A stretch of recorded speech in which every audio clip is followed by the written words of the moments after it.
வணக்கம் நண்பர்களே, நீங்கள் பார்த்து கொண்டு இருப்பது உங்கள் கௌசிக் ரிவ்யூ. சரி வாங்க வீடியோக்குள்ள போய் என்ன நடக்க போகுது அப்படின்னு சொல்லிட்டு பார்த்தீங்கன்னா, நம்ம மல்லி செல்லக்குட்டி இருக்காங்களா, அவங்க என்ன பண்ணுறாங்க அப்படின்னு சொல்லிட்டு பார்த்தீங்கன்னா, கரெக்டாக நம்ம விஜய் இருக்காருல, அவரை ரொம்பவே ஒரு பக்கம் இம்ப்ரெஸ் பண்ணிட்டாங்க. இதனால விஜய் வந்து ரொம்ப இம்ப்ரெஸ் ஆகிட்டு, என்னடா இது நமக்கு ஏற்ற சோதனை, நமக்கு வந்த வேதனை, இந்த மாதிரி மல்லி மேலே நம்ம எந்த ஒரு எண்ணம் வரக்கூடாதுன்னு சொல்லிட்டு நினச்சோம்னா அந்த எண்ணம் வந்துருச்சு. மல்லியே நம்ம வாழ்க்கை துணையாக இருந்தால் இன்னும் நல்லா இருக்குமே, அவளை வாழ்க்கை பூரா நம்ம கூடயே வச்சுக்கலாமா அப்படின்னு சொல்லிட்டு நம்ம விஜய்க்கு ஒரு எண்ணம் வந்துருச்சுங்க. விஜய் வந்து அவளை நான் மனைவியை கூட நான் ஏற்றக்கூடாதுன்னு சொல்லிட்டு நான் இருந்தேன், ஆனால் இப்படி ஆகி போச்சு அப்படின்னு சொல்லிட்டு. ஏன்னா அந்த அளவுக்கு வீட்டில் இருக்கிற எல்லாருமே பார்த்துறாங்க.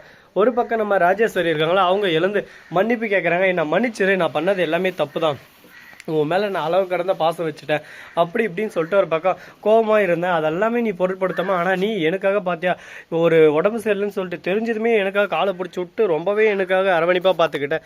இந்த செயலை நீ என்னை அப்படியே சும்மா மேலும் மேலும் என்னை கஷ்டப்படுத்துகிற அப்படின்னு சொல்லிட்டு சொல்கிறாங்க. நான் என்ன பண்ணவங்கள அப்படின்னு சொல்லிட்டு நம்ம மல்லி கேட்குறாங்க. நான் எவ்வளோதான் உனக்கு விரோதம் பண்ணாலும் நீ எனக்கு எல்லாமே நல்லதே பண்ணுறேன், அதுதான் எனக்கு கஷ்டமாக இருக்குது அப்படின்னு சொல்லிட்டு ஒரு பக்கம் கதற ஆரம்பிக்கிறாங்க. இதெல்லாம் பார்த்தா நம்ம ரஞ்சித் வந்து வயிறு எழுது ஒரு பக்கம், என்னடா பிட்டு மேலே பிட்டா போட்டுனே இருக்கா, இவன் போடுற பிட்டெல்லாம் பார்த்தா நமக்கே இவன் மேலே நல்ல எண்ணம் வந்துடும் போல இருக்கு. அந்த அளவுக்கு ஒரு பக்கம் பிட்டு மேலே பிட்டா போட்டு இருக்காரு. இப்போ என்ன பண்ண போகிறோம் ஏது பண்ண போகிறோம்னு சொல்லிட்டு தெரியல. கடவுளே, நமக்கு ஏன் அந்த சோதனை, நமக்கு மட்டும் ஏன் சுற்றி சுற்றி இந்த மாதிரி எல்லாம் பிரச்சனை வந்துனே இருக்கு, வேற யாருக்கு அந்த பிரச்சனையெல்லாம் வரமாட்டேங்குது, நமக்கு மட்டும்தான் வருதோ அப்படின்னு சொல்லிட்டு யோசிச்சுன்னு இருக்காங்க. இன்னும் என்னென்னலாம் பண்ண போறாங்கன்னு சொல்லிட்டு தெரியலைங்க. எல்லாமே அந்த கடவுள் விட்ட வழி, கடவுள் விட்ட பாதையில போயின்னு இருக்கு. இந்த பாதையில கல்லும் வரும் முள்ளும் வரும், எல்லாத்தையும் ஒரு பக்கம் தாங்கிக்கிட்டு போனாதான் வாழ்க்கையில ஜெயிக்க முடியும். அதை விட்டுட்டு கல்லை மட்டும் தான் நான் சுமக்குவேன் அப்படின்னு சொல்லிட்டு இருந்தா வாழ்க்கையில ஒண்ணுமே பண்ண முடியாதுங்க. சரி, இதெல்லாம் ஒரு பக்கம் போட்டோம்னு சொல்லிட்டு விட்டாலும் அதே சமயத்துல மறுபக்கம் என்ன நடக்குதுன்னு சொல்லிட்டு பாத்தீங்கன்னா, கரெக்டா நம்ம வெண்பா குட்டி இருக்காங்களா, அவங்க வந்து ராஜேஸ்வரி கிட்ட சொல்றாங்க, அப்பவே சொன்னல அத்தை, அம்மா ரொம்ப நல்லவங்க, எல்லார் மேலேயும் பாசமாக இருக்காங்கன்னு சொல்லிட்டு, நீங்கள் தான் நம்மளை இப்போ பார்த்தீங்களா எந்த அளவுக்கு உங்கள் மேலே அட்ராக்ஷன், பாசம், அன்பு, அக்கறை எல்லாமே இருக்குதுன்னு சொல்லிட்டு சொல்கிறாங்க.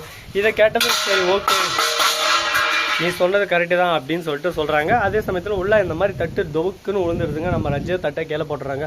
அவங்களுக்கு ஒரு பக்கம் வயிறு எரியுது. ரஞ்சித்தை பார்த்து உடனே நம்ம ராஜேஸ்வரி அப்படியே டக்குன்னு மூஞ்சை மாற்றிட்டு, ரஞ்சிதம் மறந்துட்டேன் அப்படின்னு சொல்லிட்டு. ஏன்னா ரஞ்சிதம் என்னன்னு கிட்ட கண்டு இல்லை, அதனால ரஞ்சித்துக்கிட்ட போய் பேசுகிறாங்க. அப்புறம் ரஞ்சித்துக்கிட்ட சொல்கிறாங்க, என்ன ரஞ்சிதம், எனக்கு உடம்பு சரியில்லை தான், என்ன பண்ணாத ஜூஸ் போட்டினே, நீ ஜூஸ் போட்டினார் போன, ஆனால் டாக்டர் எனக்கு கால் கையெல்லாம் வலிக்கும் அப்படின்னு சொல்லிட்டு சொன்னாங்க. சொன்ன உடனே எதுவுமே யோசிக்காம கால் கையை பிடிச்சி விட்டான். ஆனால் நீ அந்த மாதிரி எதுவுமே பண்ணலை, என் மேலே உனக்கு அக்கறையே இல்லை, அவளுக்கு இருக்கிற அளவுக்கு கூட உனக்கு என் மேலே அக்கறை இல்லையே அப்படின்னு சொல்லிட்டு சொல்கிறாங்க. இதை கேட்டதும் என்ன சொல்கிறதுன்னு சொல்லிட்டு தெரியாமல் ஒரு பக்கம் சைலண்ட்டாகவே இருக்காங்க. சரி, நம்ம சைலண்ட்டாகவே இருப்போம், நம்ம மேலே தான் தப்பு, நம்ம எதுவும் பேச முடியாதுன்னு சொல்லிட்டு ரஞ்சித் ஒரு பக்கம் மௌனமே சொல்லணும்னு சொல்லிட்டு மௌனத்தோடு இருக்காங்க. இதுக்கப்புறம் இன்னும் மேலும் மேலும் என்னென்ன பிரச்சனையெல்லாம் வரப்போகுது, என்னென்னலாம் நடக்க போகுது, இதெல்லாம் எப்படி சமாளிக்க போகிறாங்க அப்படின்றது தான் full of the concept of the story of the main ப்ராசஸாக இருக்க போது பார்ப்போம். இன்னும் என்னென்னலாம் நடக்க போகுது, எப்படியெல்லாம் நடக்க போகுது அப்படின்னு சொல்லிட்டு பொறுமையாக ஒன் பை ஒன்னாக பார்த்து அதை நாமளும் தெரிஞ்சுக்கலாம். சரி, இதெல்லாம் ஒரு பக்கம் போட்டுன்னு சொல்லிட்டு விட்டாலும் மறுபக்கம் கரெக்டாக இந்த அளவுக்கு ஒரு பக்கம் பாசத்தை அக்கறையாக காட்டுறாங்களே, இவங்கள மாதிரி நல்லவங்க எல்லாருக்கும் கிடைப்பாங்களான்னு சொல்லிட்டு பார்த்தா கண்டிப்பாக வாய்ப்பு இல்லைங்க. வாழ்க்கையில் கொஞ்சம் கஷ்டமாக இந்த மாதிரி நல்லவங்க நல்ல மனுஷங்க கிடைக்கிறது, கிடைச்சாலும் கிடைப்பாங்க.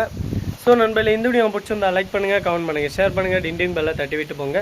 அப்போ தான் நாம் போகிற அடுத்தடுத்த வீடியோ உடனுக்குடன் வரும். மிக்க நன்றி, தேங்க்ஸ் ஃபார் வாட்சிங், டாடா, see you, நன்றி, வணக்கம், வந்தனம், வருக, தருக.